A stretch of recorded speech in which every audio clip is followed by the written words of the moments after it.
Sebagai seorang guru, tentunya kita sering menjumpai banyak kasus terkait murid di sekolah yang seringkali menjadi penghambat murid untuk mencapai tujuan pembelajaran. Nah, salah satu solusi yang dapat kita lakukan adalah melakukan komunikasi melalui praktek coaching.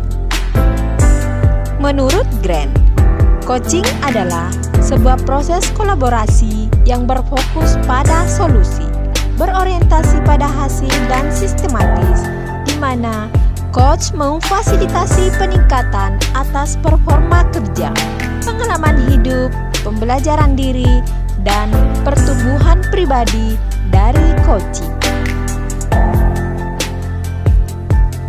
Menurut Whitmore, coaching merupakan kunci pembuka potensi seseorang untuk memaksimalkan kinerjanya.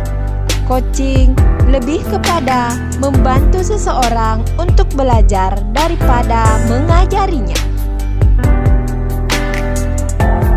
Selain Grant dan Whitmore, International Coach Federation juga mendefinisikan coaching sebagai suatu bentuk kemitraan bersama klien atau yang dikenal dengan coaching untuk memaksimalkan potensi pribadi dan profesional yang dimilikinya melalui proses yang menstimulasi dan mengeksplorasi pemikiran dari proses kreatif. Dari definisi ini, Pramudianto menyampaikan 3 makna, yaitu: yang pertama, kemitraan, di mana hubungan coach dan coachee adalah hubungan kemitraan yang setara. Untuk membantu coachee mencapai tujuannya, seorang coach mendukung secara maksimal tanpa memperlihatkan otoritas yang lebih tinggi dari coachee. Yang kedua, memberdayakan. Proses inilah yang membedakan coaching dengan proses lainnya. Dalam hal ini, coach memberikan pertanyaan reflektif dan mendalam.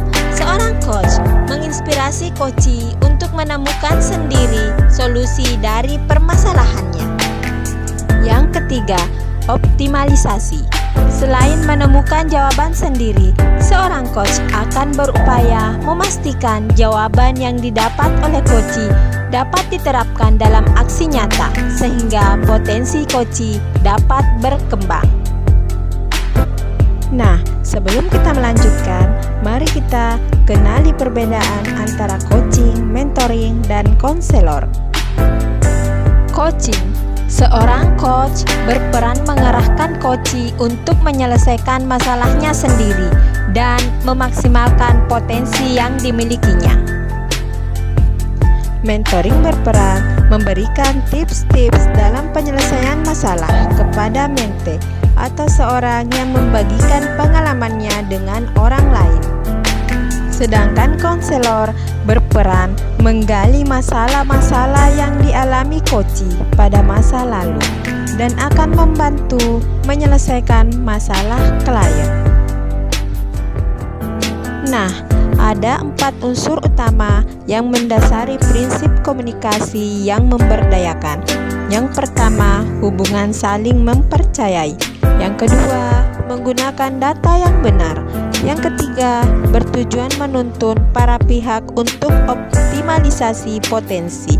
Dan yang keempat, rencana tindak lanjut atau aksi nyata.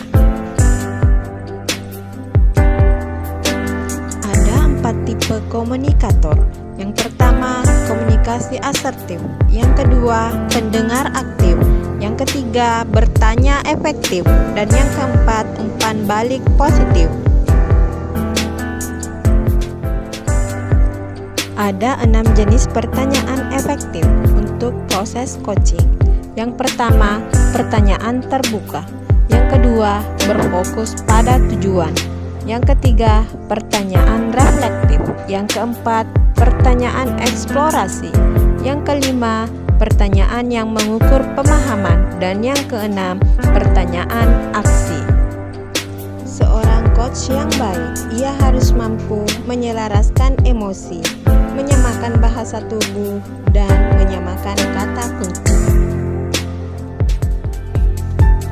Teknik Tirta dapat dijadikan acuan dalam pelaksanaan coaching. Teknik ini terdiri dari yang pertama, tujuan umum. Seorang coach menanyakan kepada coachee tentang sebenarnya tujuan yang ingin diraihnya. Yang kedua, identifikasi, di mana coach memberikan pertanyaan-pertanyaan efektif sehingga coachee merasa nyaman untuk menceritakan masalah yang dihadapinya.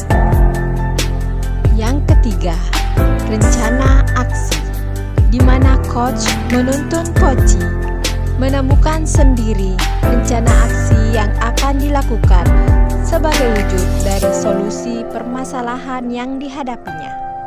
Dan yang terakhir adalah tanggung jawab, di mana coach memberikan penekanan kepada coachee mengenai komitmen dalam melaksanakan rencana aksinya.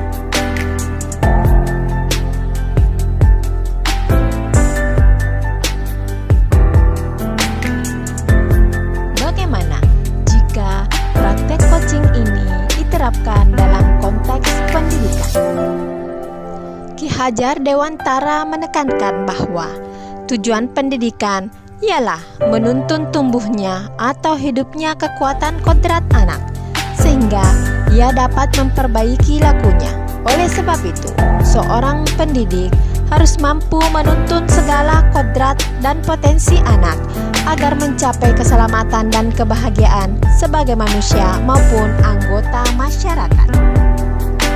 Dalam konteks pendidikan, coaching menjadi salah satu proses menuntun kemerdekaan belajar murid dalam pembelajaran di sekolah, yang dapat membuat murid menjadi lebih merdeka dalam belajar untuk mengeksplorasi diri guna mencapai tujuan pembelajaran dan memaksimalkan potensinya. Dengan harapan proses coaching dapat menjadi salah satu langkah yang tepat bagi guru untuk membantu murid mencapai tujuannya, yaitu kemerdekaan dalam belajarnya.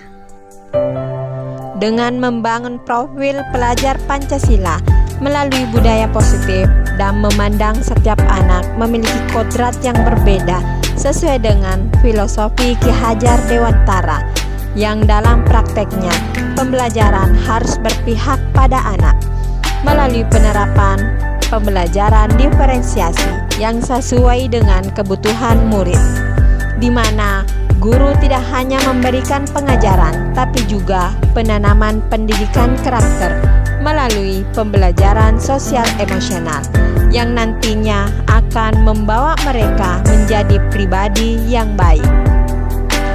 Guru dan murid harus bisa melakukan komunikasi secara aktif agar segala permasalahan yang terjadi di sekolah mendapatkan solusi terbaik, sehingga murid mendapatkan pembelajaran bermakna dan ia mampu mengembangkan potensi yang dimilikinya.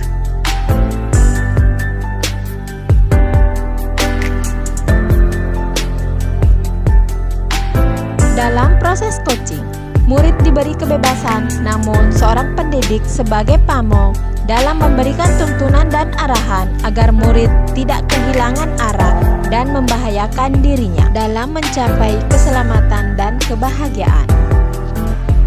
Melalui praktek coaching, kita bisa mengaktifasi kerja otak murid dengan memberinya pertanyaan-pertanyaan reflektif sehingga murid melakukan metakognisi. Di samping itu, melalui coaching kita bisa membuat murid lebih berpikir kritis yang pada akhirnya dapat menemukan sendiri potensi dan mengembangkannya.